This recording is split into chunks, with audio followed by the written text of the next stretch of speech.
şadlığı. Ay Paşinyan Qarabağın azadlığı. Səmti Darazdan qabaq olmalıydı. Səmti Darazdan qabaq olmalıydı. Vətən əsrəti ahuzarı, indi rahatlaşdı şəhid məzar. Bizi sumut su qovşan intizarı, Kürdən Arazdan qabaq olmalıydı. Kürdən Arazdan qabaq olmalıydı. Dostum əzəb yaxşı edir təklifi, bayaqdandan eyliyirsiniz təsnifi.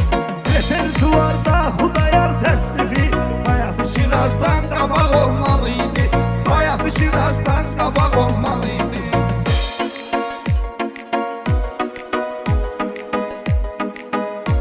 Ay qəlbir insanda fərəhlə dola, Allah özü hamını gətirsin yola.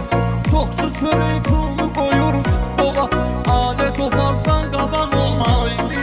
Alət topazdan qabaq olmalıydı. Görəsən o insan ne tapıb baxışda, gedib çörək pulunu qoyur yağışda.